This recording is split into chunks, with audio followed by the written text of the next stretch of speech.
At my sister's wedding, I stood at the grand entrance in a dress I designed myself, elegant, understated, and worth more than the average guest list combined. I gave my name to the staff. They frowned, tapped on their tablet, looked again. Then the words that changed everything. "Sorry. Your name's not on the list." I thought it had to be a mistake. I had designed the invitations, the menus, the entire wedding theme. I made the dress. I turned to my mother. She didn't look surprised. In fact, she looked amused. She leaned in, lowered her voice, and said, "Your sister married into money. We can't have a poor little designer embarrassing us." That was the moment everything snapped into place.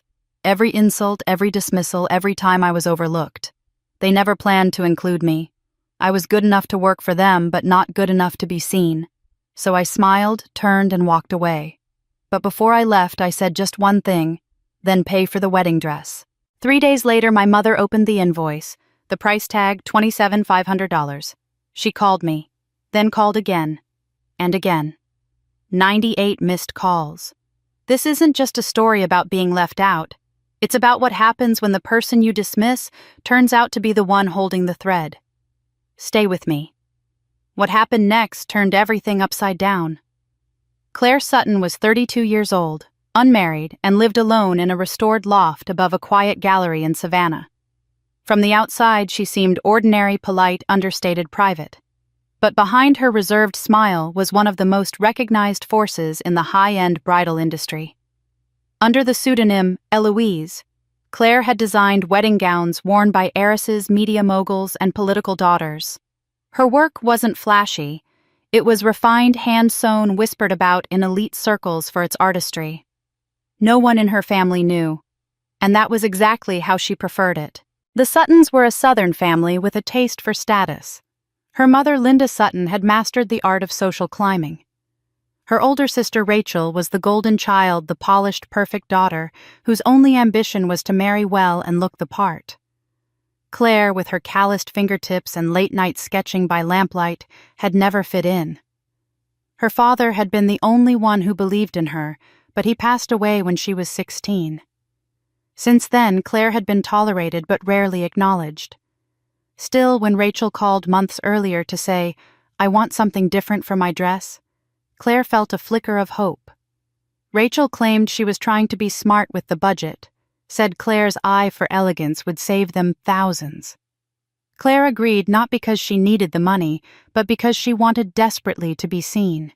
She designed the dress herself, spent over 120 hours on it, imported lace, hand-finished seams, every bead sewn with care. She also designed the printed menus, the welcome signs, the seating chart.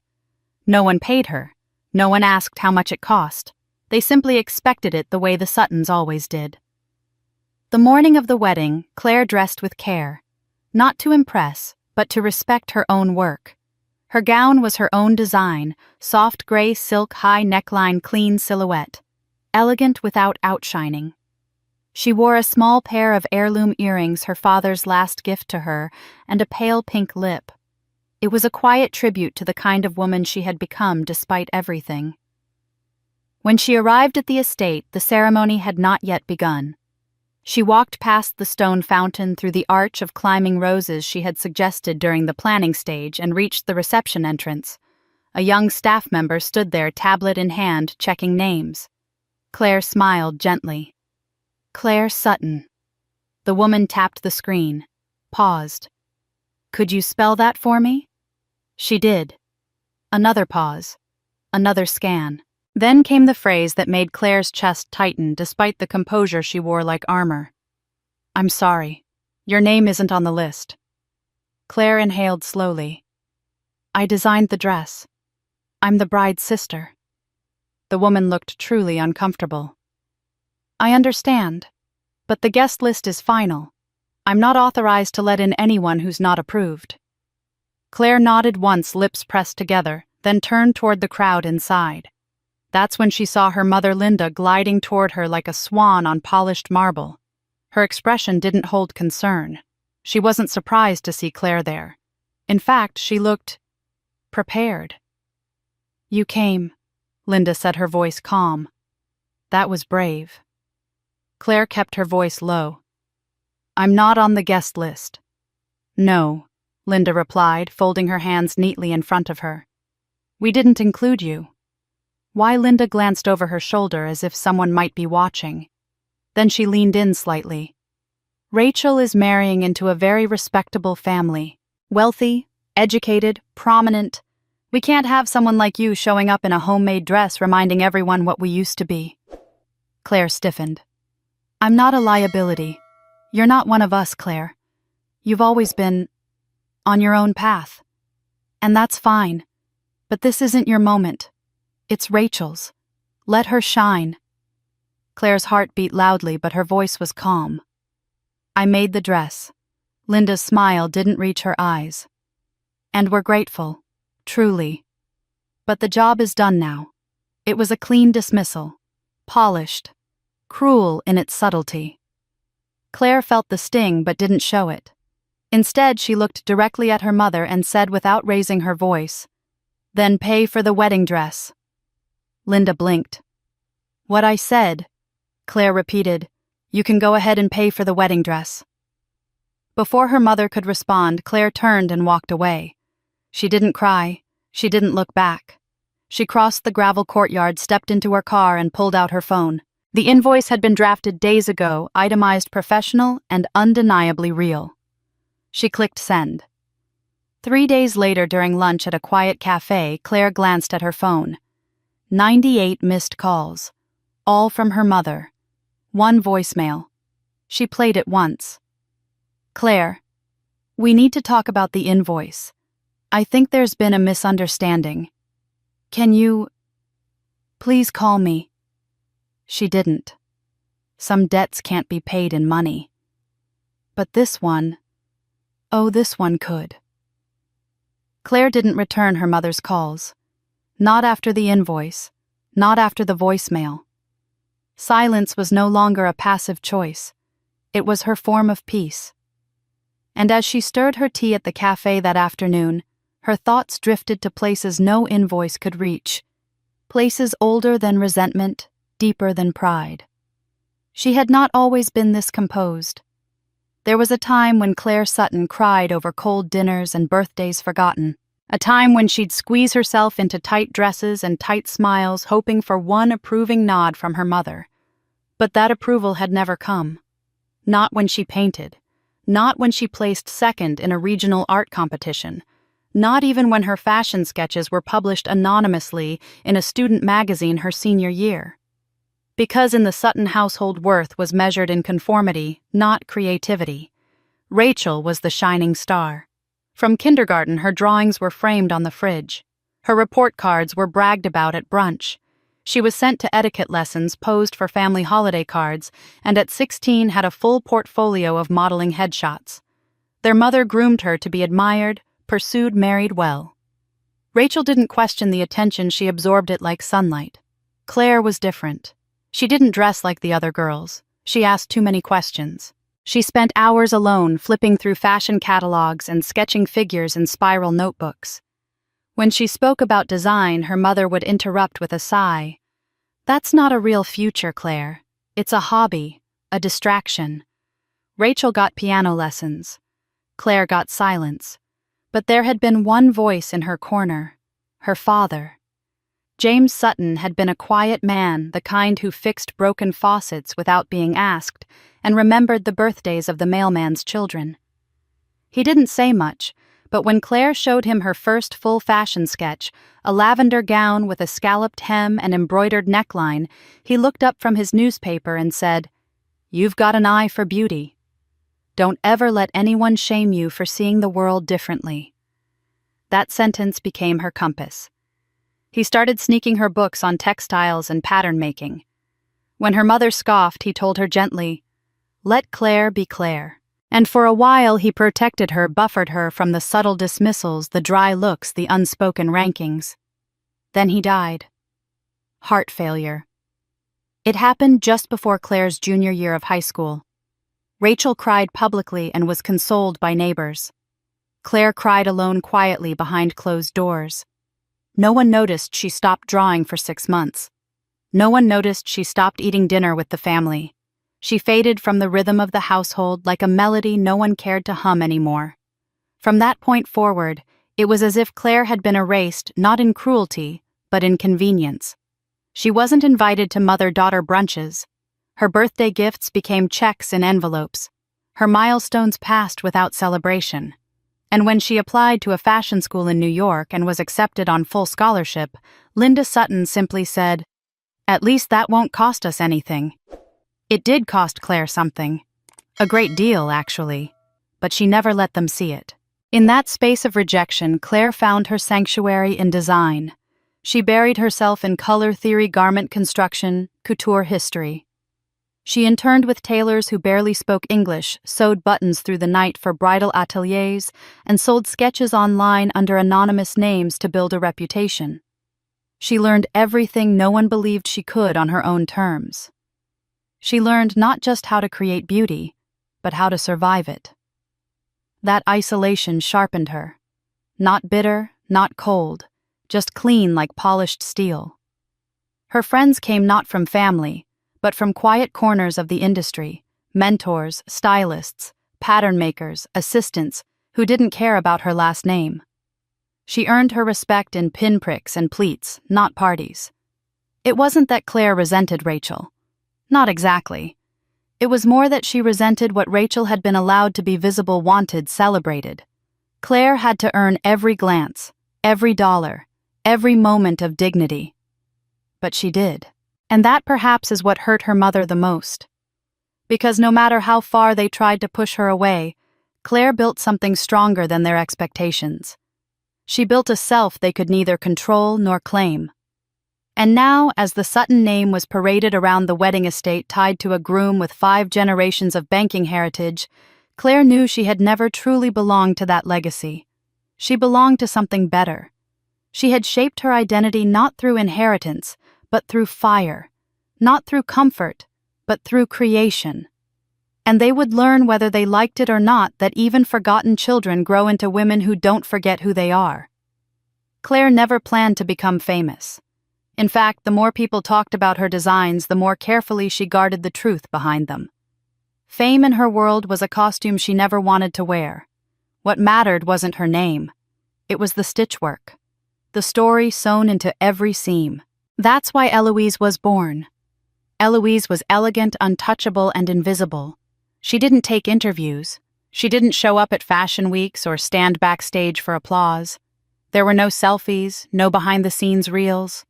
Her branding was handwritten notes, wax-sealed boxes, and the unmistakable quiet confidence of someone who let her work speak for itself. Her designs arrived in luxury garment bags with handwritten tags, "To the bride who deserves to feel remembered." That was her voice, and the world fell in love with it. Within 5 years, Eloise had become a name whispered among elite bridal boutiques. Stylists referred their most demanding clients to her. Her gowns sold at silent auctions worn by women whose names never appeared in tabloids, but who moved the strings of society nonetheless. It wasn't the lace or the cut that made her work different.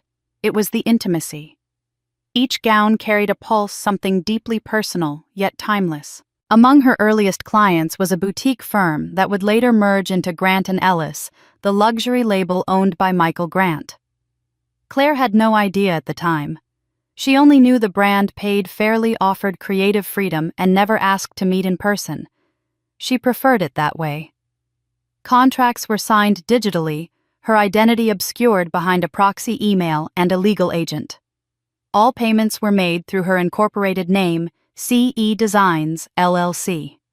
No one ever asked what the initials stood for. Over time, her work became central to Grant & Ellis's seasonal bridal collections. 3 of her original silhouettes had been featured in magazines. One gown had been worn by a senator's daughter in a New England estate wedding that was quietly profiled in Vogue. And still no one knew who Eloise was. Not even Michael Grant, the man now married to her sister. It was an irony Claire didn't dwell on. When Rachel announced she was engaged to Michael Grant, Claire's stomach tightened, but not from envy. It was the odd convergence of 2 worlds she had tried so hard to keep separate.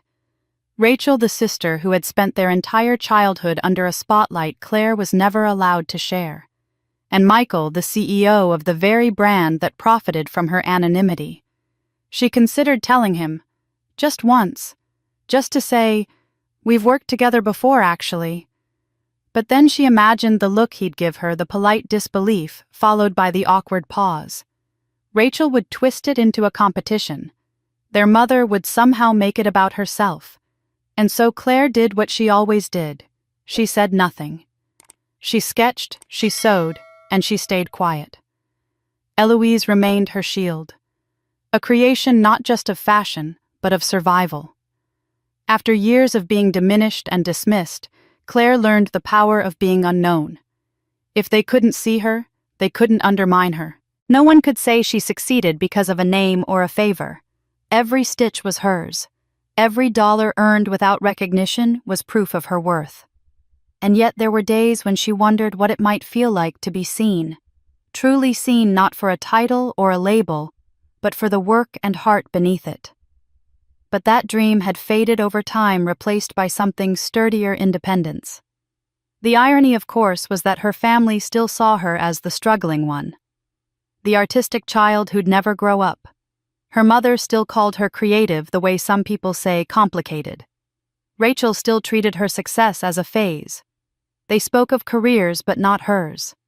Weddings but not the ones she helped make unforgettable. No one asked how she paid her bills. No one ever said, "I saw your work in that magazine." Because no one knew. And that was how she wanted it. Until that moment at the estate gate when her mother looked her in the eye and called her a poor designer, as if she were still that girl sketching gowns in a spiral notebook while Rachel tried on pageant dresses. Claire didn't correct her.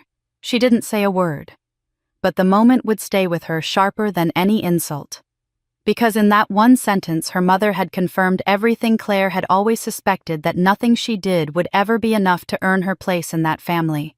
Not even building an empire in silence. She had learned to be invisible. But invisibility, as Claire had come to understand, wasn't weakness. It was power. The kind that didn't need to be announced to be undeniable. Rachel reached out on a Tuesday morning 2 months before the wedding. Her voice on the phone was unusually sweet, almost rehearsed. Claire was sipping coffee, reviewing fabric swatches under soft, natural light when the call came through. It had been months since they'd spoken beyond family obligations.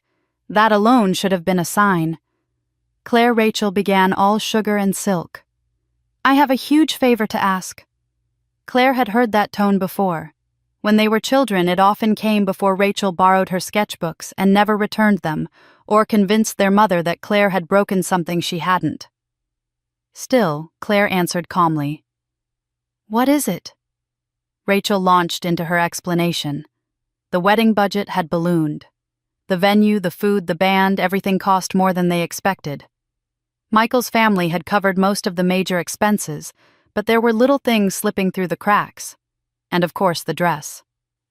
Claire listened silently as Rachel explained that she had tried other designers, but no one could deliver something truly special on short notice without charging a fortune. "I know it's a lot," Rachel said, lowering her voice slightly. "But I was hoping maybe you could help me. Just this once." Claire didn't answer immediately.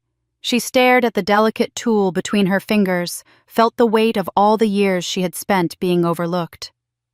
But then she remembered the girl she used to be, the one who still wanted to be part of something that belonged to the family, even if she'd been pushed to the margins. "I'll do it," Claire said softly. Rachel squealed in delight, then pivoted quickly. "Oh, and Mom has a few ideas too. She'll email you later with notes on the neckline and train. We're thinking something timeless but also photogenic," her word, not mine. The next 8 weeks became a blur of labor. Claire didn't just design the gown, she poured herself into it. She used antique Chantilly lace flown in from France. She hand-stitched hundreds of seed pearls into the bodice. The veil alone took 16 hours, each detail sewn to match the subtle embroidery along the hem.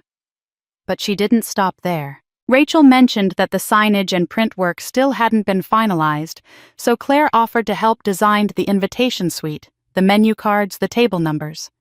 She added gold leaf accents by hand.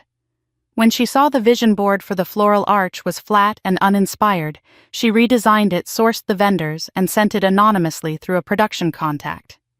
She did it all quietly, professionally, under the same name she always used, Eloise. Never once did she attach her real name. Not on the labels, not on the files. She never asked for payment, never even brought it up. And they never offered. There were no thank you calls, no handwritten notes, no text that said, "It's beautiful." The only feedback came through forwarded messages from Linda Train, "Needs to be shorter," or "Rachel wants more sparkle," or "We're concerned about the neckline. It's a little modest." Each comment was delivered like a correction to something inadequate, not a request to someone who had given without asking. Claire adjusted every detail without argument. She worked late into the night, bleeding pinpricks across muslin and tulle, questioning whether this was generosity or simply a return to the old pattern, her giving them taking. What gnawed at her, though, wasn't the silence. It was the familiarity of it. The way her contributions disappeared into the background like hotel music no one really listens to but would miss if it were gone. It was always that way. Claire was expected to give. Rachel was expected to shine. One evening, Claire delivered the final sketch, the one that would become the finished gown. She emailed it to Rachel and copied Linda, noting timelines, fabric shipment status, and estimated delivery. The response came 2 days later from Linda's email address. "Looks fine," it read. "Please confirm there's no visible branding. This is a family event, not a business opportunity." Claire stared at that sentence for a long time. There it was again, that line between family and function. She wasn't their daughter or sister in that moment. She was a service, an invisible hand, a ghost in tulle. A quiet voice inside her began to whisper, one she hadn't heard in years. Something is off. But she pushed it down, as she always did. Because despite the pattern, despite the years, some part of Claire still believed that if she just gave enough, if she just gave perfectly, maybe they would finally see her. She had no idea just how wrong she was. The wedding invitations were delivered the second week of May, wrapped in ivory envelopes sealed with gold foil R&M, her own custom-designed monogram. Claire recognized the design instantly. She had spent hours refining every detail, the weight of the paper, the angle of the calligraphy, the subtle shimmer of the ink when tilted under light. She had touched every element of those invitations, every visual decision approved under the name Eloise. And yet, when the packages went out, her mailbox remained empty. At first she brushed it off. Maybe it got lost. Maybe they hadn't sent hers yet. There were dozens of guests. These things happened.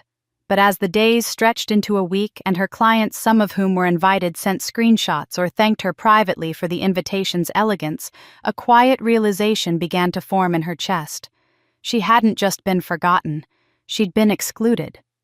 Still, Claire gave them the benefit of the doubt. Old habits died hard. She sent Rachel a message, deliberately casual. "Hey, I didn't get the invite yet. Can you check if it was sent?" Rachel replied with what looked like concern. "Oh, I'm sure Mom handled it. I'll ask her and let you know." Nothing more. No insistence that of course Claire was invited. No apology. No follow-up. Claire stared at the message for a long time. There was no warmth in the words, no urgency. Just a vague promise to check, and she suspected to never mention it again. Rachel had always been good at keeping things pretty on the outside. That night, Claire poured herself a glass of wine and opened her laptop. She found herself scrolling through a bridesmaid's Instagram story. A blurry video panned across the reception board. "Final seating chart," the caption read.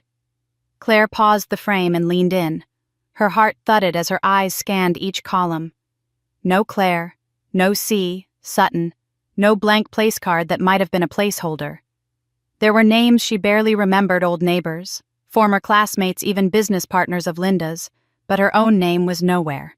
She checked twice. Then again. It was deliberate. She had designed the very map she was now erased from. She knew the template, the spacing, the fonts.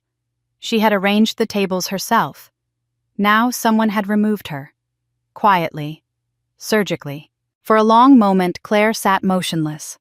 Not because she was shocked, but because it confirmed what she had feared all along. Her presence was unwanted. Not inconvenient. Unwanted. Unwelcome. Still, she said nothing. She didn't respond to Rachel. She didn't call her mother.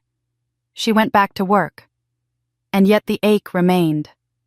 A low, persistent ache that whispered questions into the silence. Why didn't they want her there? Was she really so embarrassing, so disposable? Was the dress enough, but her existence too much? She remembered the hours she'd spent hand-beating Rachel's gown. The embroidery she had redone twice because Linda said it needed more light. The floral motif she reworked from scratch just to match the wedding's updated color palette. The dozen gold-stamped table numbers she reprinted the night before the printers failed. She remembered it all. And now, not even a chair with her name on it. There was something profoundly humiliating about being erased from a moment you helped create. But Claire didn't cry. She had outgrown tears for this family. Instead, she made a decision. A quiet, intentional one. She would attend. Not to beg for a seat, not to shame them, not to reclaim something they had never truly given. She would go because she needed to know once and for all who they really were and who she had become. It wouldn't be about confrontation. It would be about clarity. She began to prepare with the same precision she applied to every client. She selected a dress of her own design, elegant and understated. She chose her jewelry carefully, nothing ostentatious but everything meaningful. She polished her heels, pressed her coat, packed her dignity with her lipstick. If they were going to pretend she didn't exist, she would remind them without a single raised voice that she did, and that she never needed their permission to show up. The sun hadn't shifted. The florals still bloomed exactly where she'd envisioned them. The marble steps gleamed as if polished by memory itself. And Claire Sutton stood where she had feared she would outside her own creation, denied entry, not by chance, but by design. The staff member glanced at the screen once more, apologetic. "I'm really sorry. You're not on the guest list, and we were given strict instructions." Claire said nothing. She had rehearsed this moment in her mind, but the quiet sting of reality ran deeper than any fantasy. In the silence that followed, her eyes found movement, heels clacking, perfume trailing, then settled on the figure approaching. Linda Sutton, poised as ever, radiated control. She walked with a calmness Claire recognized well, the confidence of someone who believed themselves beyond reproach. She reached the entrance, offered the staff member a tight smile, then turned to Claire. "I told you," Linda said. Her voice was low-cutting. "We can't have a poor designer standing beside a man like Michael. It would reflect poorly on Rachel. On all of us." Claire blinked slowly. "I'm not here to stand beside anyone." Linda narrowed her eyes. "Why are you here, then, to make a scene? Don't you think you've taken enough from this family?" Claire almost laughed. Taken. She thought about the hours she'd worked unpaid, unseen. The late nights, the care, the silence she'd maintained when her name was erased from the seating chart she had designed. "You didn't even send me an invitation," Claire said. Linda didn't flinch. It would have made things complicated. "And the seat." "There wasn't space," her mother answered flatly. "Besides, you've never really belonged to this world, Claire. We gave you a roof and education. We tolerated your little hobby." Claire felt her stomach go cold. Tolerated. That word, spoken so easily, erased years of effort of trying to prove she could belong, not through obedience, but through excellence. Not through polish, but through purpose. "You never saw me," Claire whispered. Linda tilted her head, her voice sharp now. "I saw what you were trying to be. It was never enough." Something inside Claire settled. Not broke, not snapped. Settled like dust finding its place after a long fall. She adjusted her posture slightly, not in defiance, but clarity. Her voice was calm. "Check your email," she said. Linda frowned. "Excuse me?" Claire's words were measured. "Invoice sent." She turned, this time not with hesitation or wounded pride. but with purpose. She walked back down the same path she had once dreamed of walking as a maid of honor, or even just a sister. That dream had died long ago. Today she buried the ashes. Each step away from the estate felt quieter, cleaner. She didn't cry. She didn't tremble. She didn't let anger ruin the grace she had fought so long to claim. She didn't need to be let in. She had let herself out. By the time she returned to her apartment, Savannah was bathed in the soft gold of evening. She undid her heels, set her coat down, and made tea. No one called that night. Not yet. But the next morning they began. Her phone lit up in pulses. 1 call, then 5. By lunch, there were 23. By evening, 57. By the third day, 98 missed calls, all from the same number. Her mother. Her name.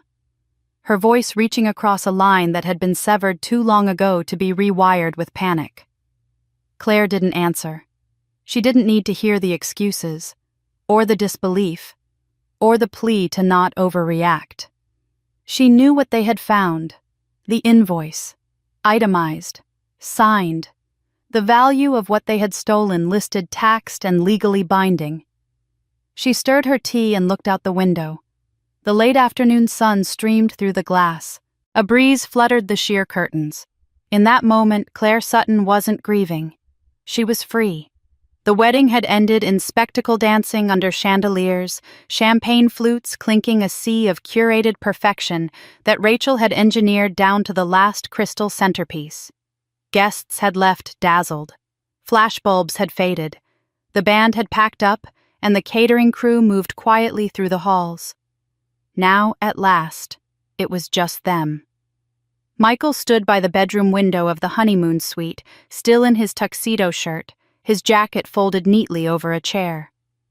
Rachel was humming to herself as she adjusted her gown one last time in the mirror, unable to resist another look at what she called the most important dress of her life. He glanced over, and that's when he noticed it. Just beneath the inside hem of the gown, barely visible unless you knew what to look for, was a delicate hand-stitched signature, an intertwining E and a single slanted L. Stylized. Subtle, but unmistakable. His brow furrowed. He stepped closer, gently lifting the fabric. "Wait, is this—" His voice trailed. Rachel looked up, startled. What Michael didn't answer right away. His mind was already sprinting through possibilities. He'd seen that monogram before on sketches, on prototypes, on fabric samples sent to his design team. It was the signature of Eloise, the elusive designer who had become the centerpiece of every internal meeting for 6 months. They had been chasing her, whoever she was. She refused every interview, never signed contracts directly, only worked through third-party intermediaries. Her designs had elevated their seasonal bridal line. She had single-handedly revived Grant & Ellis's declining luxury segment. Michael's entire board had agreed if they could lock her down with an exclusive, she'd be the crown jewel of their brand. "Where did you get this dress?" he asked. Rachel blinked. "What do you mean, you saw it being fitted?" "No. Who designed it?" There was a pause. Rachel smoothed her hands over the fabric. "It's custom," she said carefully. "We didn't go through a brand." "I can see that," he said. "But who made it?" She hesitated too long. Michael's voice sharpened. "Rachel." Her eyes flicked away. She looked caught and worse, guilty. "Claire," she admitted almost in a whisper. "Claire made it." Michael stared at her, stunned. Rachel tried to laugh it off. "You know she went to school for design or something. She offered to help with the dress when we were over budget." "It wasn't a big deal." He stepped back, a knot forming in his chest. "Claire is Eloise." Rachel's mouth opened, but no words came. Michael had never seen her look that way, cornered, vulnerable. She couldn't lie fast enough to catch up to the truth. "You're telling me," he said slowly, "that the most brilliant designer we've ever worked with, the person I've been negotiating with through legal for 6 months, the one our team built our next quarter around, is your sister?" Rachel was flushed now. "You're overreacting. She didn't even charge us. And honestly, it was better this way. You know how dramatic she gets. If we made a big deal of it, it would have turned into some sob story about the family again. Michael's jaw tightened. You erased her. From her own work. She's always been like that. Emotional. Difficult. She's not... Rachel stopped herself. She's not a brand, Michael. She's just... Claire. But he wasn't listening anymore. He was thinking back to the email exchanges. The sketches that arrived at 3 a.m. brimming with originality. The sample dress that reduced their VP of design to stunned silence. The signature. The deliberate mystery. And how much of his future success of their company's future had been tied to this ghost of a creator. She had been right in front of them. And he had married the person who had knowingly pushed her into the shadows. Michael turned away from Rachel and stared out the window. Outside, the estate grounds were still bathed in wedding lanterns flickering gently in the night breeze. I don't believe this, he said under his breath. Rachel approached him cautiously. It's not like she needed the attention. She's always been... complicated. I just wanted the day to be simple. He turned his voice low but hard. You sabotaged a multi-million-dollar relationship. You lied. You humiliated her. Rachel straightened. She didn't belong here. He stared at her for a long time as if seeing her clearly for the first time. She built this entire day, he said. And you made sure she couldn't attend. The silence between them thickened. Outside, the lanterns began to flicker out. Inside, something else had already gone dark. The invoice arrived on a quiet Wednesday morning. It was delivered via email, no subject line, no message body. Just a professionally formatted PDF attachment labeled Design Services, R. Sutton Wedding. Linda clicked on it absent-mindedly, expecting perhaps a late RSVP or vendor receipt. But as the document opened, her hand froze on the mouse.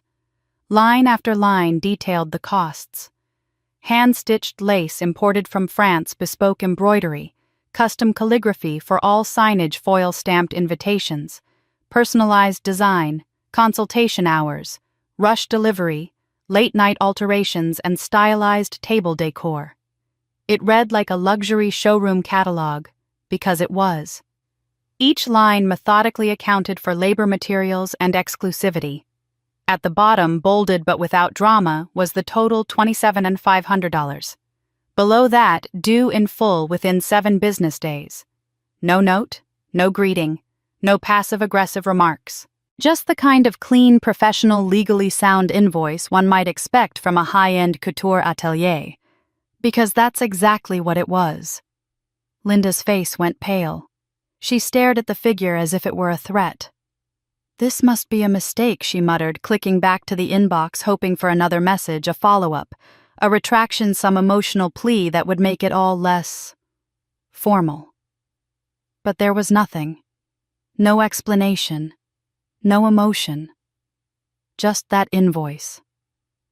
Across the kitchen, Rachel sipped her coffee and scrolled through her phone. What's wrong?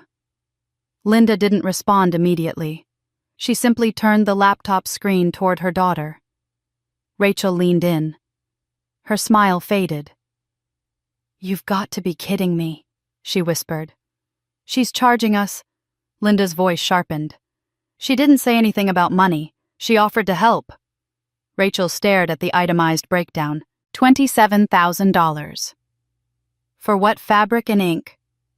She included labor, Linda said, rereading the lines. Design hours, licensing. The lace alone cost, good Lord. Rachel pushed her chair back and stood. No, I'm not letting this slide. I'm calling her. She picked up her phone, already dialing. Michael, entering from the other room, paused when he saw the laptop screen. What's that? Rachel turned. An invoice. From Claire. She's billing us for the dress. And everything else. Michael walked over, read it in silence, then looked up. Good. Rachel blinked. Good. Michael's voice was calm. Too calm. She's charging you for work you used. Work you erased her from. I didn't erase her. You didn't invite her. You lied to me about who made the dress. You let your mother insult her at the door. Rachel folded her arms. I didn't know she was Eloise when I asked for the dress. But you knew she was your sister. And that should have been enough. Michael's jaw clenched. She was never the problem, Rachel. Rachel's phone vibrated in her hand. Claire's name on the screen. She answered quickly. It rang once, then voicemail. She tried again, straight to voicemail. Again, declined. Across the table, Linda was already scrolling through her contacts. She can't possibly expect us to pay this. This is family. Michael raised an eyebrow. Is that what you call it?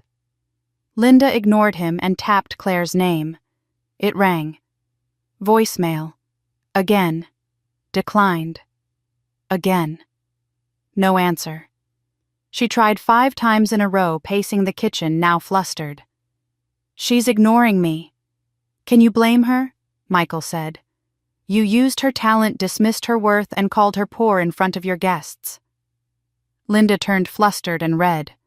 This is outrageous. She's always been dramatic. We took her in when she was young, gave her everything. And now she sends us invoices like we're strangers. Michael met her gaze evenly. Maybe because that's how you treated her. Linda's mouth opened, but no words came. Rachel sat back down slowly, phone still in hand. Her cheeks flushed not with anger, but something closer to shame. Outside, the sun had begun to rise higher in the sky, illuminating the gleaming surfaces of the house Claire had helped decorate from afar.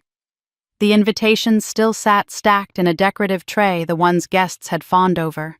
A framed copy of the menu she had designed leaned against a vase of wilting hydrangeas. Claire's work surrounded them, silent, elegant, undeniable. But Claire herself was gone, and she had taken her silence with her. By evening, Linda's phone showed 27 missed calls. By the end of the next day, 49. The morning after that, 98. All to the same number. All unanswered. Claire wasn't just ignoring them. She was at long last unseen by choice. The house hadn't changed much. Dust clung to the baseboards, the floor creaked in familiar places, and the scent old wood, faint lavender lingered in the corners like memory. Claire stood in the entryway, keys in hand, the echo of her footsteps pulling her deeper into the past. She hadn't returned here in years. It was her childhood home, or what remained of it. After her father died, everything felt colder. Linda had repainted the walls, removed most of the books, replaced furniture with sleek modern pieces that never matched the warmth the house used to have. Eventually, Claire moved out.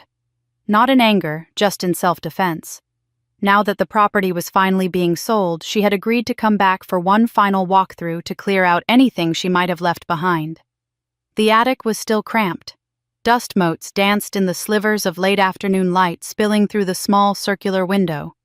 Cardboard boxes lined the far wall, some marked in her father's handwriting, neat, curved, patient. She opened the one labeled Claire, sketchbooks. Inside were the notebooks he had saved, early drawings of dresses made from colored pencil and glue, some no more than stick figures with gowns. A few crumpled watercolors. One small journal she barely remembered keeping. At the bottom of the box was a thin white envelope. Her name was written on it in his hand, Claire. She froze. It hadn't yellowed with age. The ink wasn't faded. It had been preserved, sealed in plastic, tucked away deliberately. She sank slowly onto the attic floor, her back against the wooden beam, and opened it with shaking fingers. Inside was a single sheet of folded stationery. "My brilliant Claire," it began. She had to stop for a moment. She hadn't heard those words in so long. "I'm sorry I couldn't stay long enough to see where your light would take you. But I see it already. You were never like the rest of them. You saw the world sideways in colors most people ignore, and I know it hurt when they didn't understand. But don't you dare dim that light to make yourself smaller. Don't trade your voice for their approval. Don't ever give up what makes you shine just to make them comfortable." She brought her hand to her mouth, unable to breathe. "I know your path won't be straight. I know you'll question yourself. But promise me this: whatever room you walk into, walk in as yourself. They may never accept you, but that doesn't mean you don't belong. You do, just as you are." Her chest collapsed with a sob, the kind that came from deep inside untouched for years.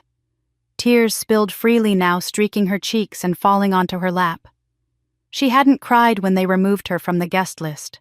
She hadn't cried when her mother humiliated her at the door. She hadn't cried when her work was exploited and erased. But this undid her. To be seen, to be understood, even after all this time, even from beyond the grave. She pressed the letter against her heart and wept. It wasn't grief. It was recognition. It was the moment a part of her long buried finally rose to the surface and said, "I exist." Later, when the tears had dried and the attic was bathed in the soft gold of early evening, Claire folded the letter gently and placed it in her bag. She walked downstairs slowly, pausing in the hallway where her childhood sketches had once been pinned to the wall before being replaced with Rachel's academic certificates. She looked at the empty space now and for the first time didn't feel like she needed it back. Back at her apartment, she pulled up her design website. Until now, everything had been branded Eloise. Anonymous. Elegant. Disconnected. She opened her designer profile. Her bio. She deleted the pseudonym. In its place, she typed, Claire Sutton. Designer. Artist. Creator. She stared at the screen for a long moment. Her hand hovered over the mouse. Then she clicked publish. And just like that, she stepped fully into the light her father had always seen. The press release was simple. No dramatic language, no fanfare. Just a clean white background, a serif header, and a statement that read, Claire Sutton Atelier, Couture Reclaimed. It hit the industry like thunder. Within hours, fashion blogs exploded with speculation. Whispers turned into headlines. Screenshots flooded social media captioned with the same stunned question, Eloise. Is Claire Sutton? By noon, Claire's inbox was overflowing. Interview requests from Vogue, Harper's Bazaar, and Elle. Feature inquiries. Offers for panel talks. Designers she had once admired from afar were now asking for collaborations. Major couture houses in New York, Paris, and Milan were requesting meetings. Even her old design school reached out asking her to return as an honored alumna. But it wasn't the attention that stirred Claire. It was the name. Her name. For the first time in her career, the world wasn't praising a myth or a mystery. They weren't marveling at the elusive Eloise. They were seeing her Claire Sutton as the mind and hands behind every stitch, every silhouette, every moment of grace that had walked down a runway or glided down an aisle. The new studio was quiet, still scented with fresh paint and eucalyptus candles. The space was modest, not grand exactly how she liked it.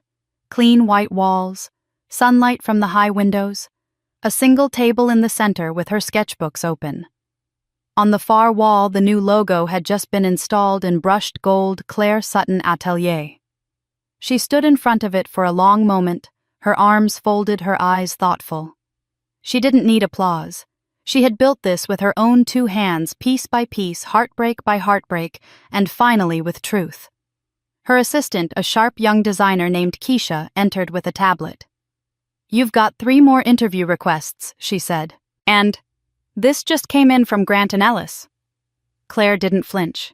She took the tablet and glanced at the offer. A full page of legalese brand language revenue share breakdowns. But the signature at the bottom caught her eye.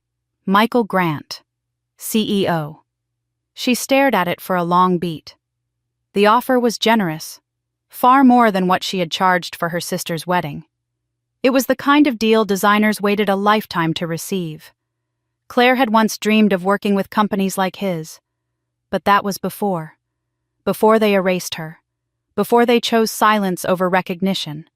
Before they tried to package her art while discarding her name. She handed the tablet back to Keisha. "Please respond," she said calmly. "Tell them I'm not interested." Keisha blinked. "You sure?" Claire's voice was clear. "I'm not interested in partnerships built on lies." Keisha smiled. "I'll take care of it. Claire turned back toward the large drafting table where a new design was slowly taking shape. Not a bridal gown this time. A collection. Her first full couture line under her real name. No ghost signature. No hidden authorship. Just her. Later that evening, she posted a single photo on social media. A shot of her hand resting gently over a sketch pad. The caption read, "It took me years to believe I belonged.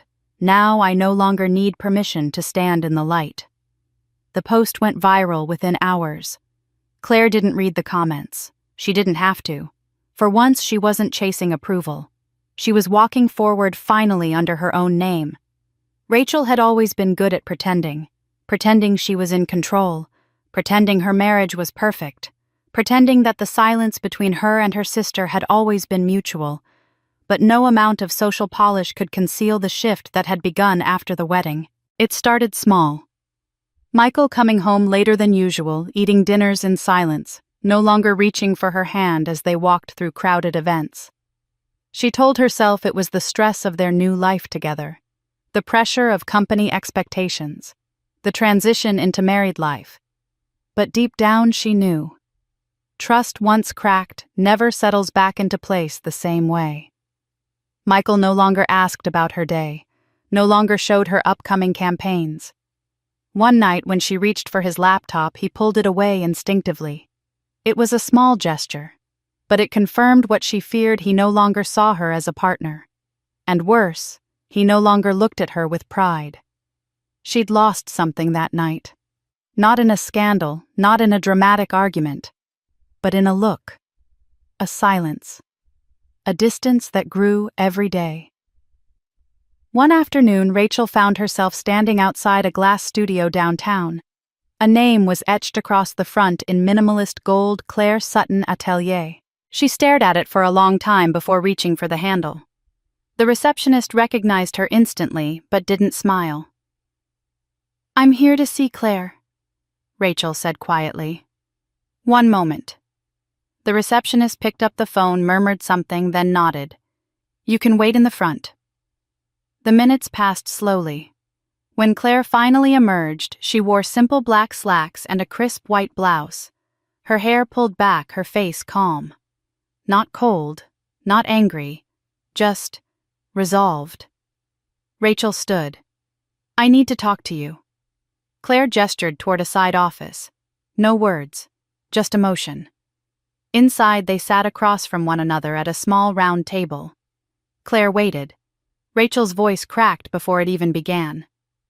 "I'm sorry." Claire nodded slowly as if acknowledging the sound but not the meaning. "I was wrong," Rachel continued. "About everything. I was jealous. And I thought if I ignored you, you'd stop shining. But you didn't. You just got stronger." Claire didn't speak. Rachel wiped her eyes. "Michael barely looks at me. He doesn't say it, but I know what he's thinking. That I'm small, that I'm petty. And I was." Claire leaned forward, her voice soft but unwavering. "You weren't just petty, Rachel. You were cruel." Rachel looked down. "I know." Claire's expression didn't harden, but it didn't soften either. "You erased me from my own work. You used my hands, my talent, my time, and then locked me out. You called me family only when it was convenient. I didn't realize what I was doing." "Yes," Claire interrupted. "You did." Rachel's throat tightened. "I didn't come here to make excuses," she whispered. "I came to ask for your forgiveness." There was a long silence. Claire exhaled slowly. "I forgave you," she said at last. Rachel's eyes lifted in surprise. But Claire continued, "That doesn't mean you belong in my life." The words weren't harsh. They were simply the truth. Rachel sat frozen. "I spent too many years shrinking myself so you and Mom wouldn't feel uncomfortable," Claire said. "I made myself invisible so I wouldn't be a threat. I stayed quiet when you took what wasn't yours. But that part of me is gone now. I don't want revenge. I don't want an apology." Claire stood, her voice steady. "I want peace." Rachel remained seated, stunned. Claire walked to the door, opened it gently. Rachel looked up, eyes damp, voice barely above a whisper. So this is it. Claire didn't turn back. It was over a long time ago. You just didn't notice. Rachel rose slowly, clutching her purse. She looked around the studio, so full of light, filled with fabrics and sketches and life. A place of purpose, of creation. A place she could never step into honestly again. As she stepped outside into the evening air, the truth settled into her chest, heavier than guilt. She hadn't just lost a sister. She had lost the only person who had ever offered her unconditional love and buried it beneath pride. Now that door would remain closed, and the echo of Claire's final words would follow her home. The studio buzzed with quiet energy. Bolts of fabric lined the shelves. Dress forms stood like silent witnesses, and rays of morning sun poured through the tall windows, casting long golden lines across the polished floor. But today, something was different. The long table in the center, once reserved solely for Claire's sketchbooks and samples, had been cleared. In its place were plain notepads, sharpened pencils, and rolls of inexpensive muslin. A dozen folding chairs circled around it.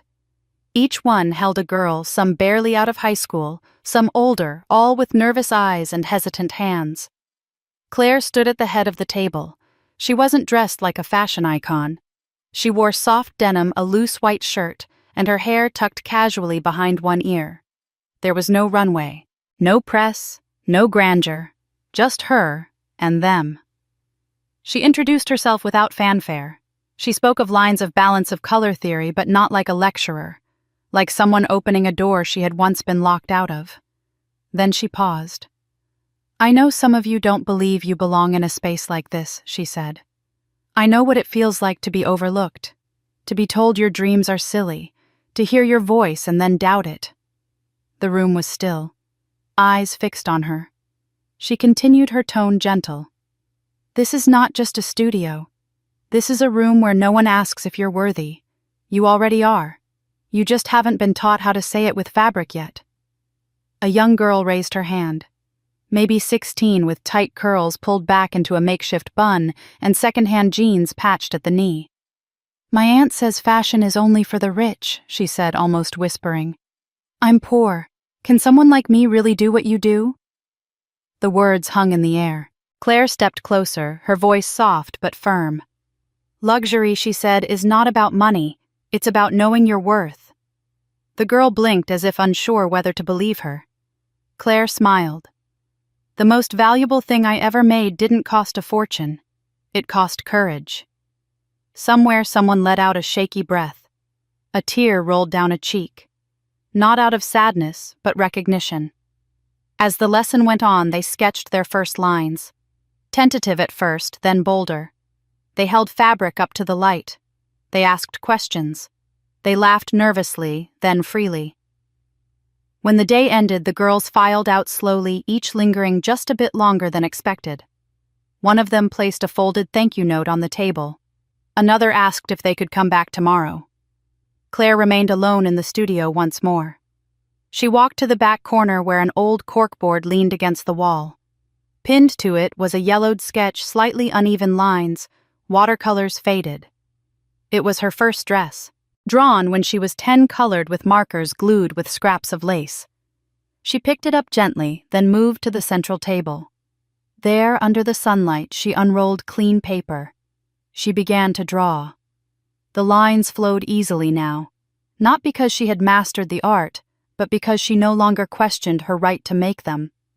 Her name was no longer hidden behind a signature. Her hands were no longer invisible. She signed it at the bottom, Claire Sutton, with calm, confident strokes. The sunlight shifted, catching the page just right. The sketch shimmered faintly, the ink still wet. She stepped back, tilted her head, and smiled. Not because it was perfect, but because it was hers. And this time everyone would see it. And that's how Claire Sutton, once the forgotten girl in the shadow of her sister, reclaimed her name, her voice, and her future. Not with vengeance, but with clarity. Not through conflict, but through truth.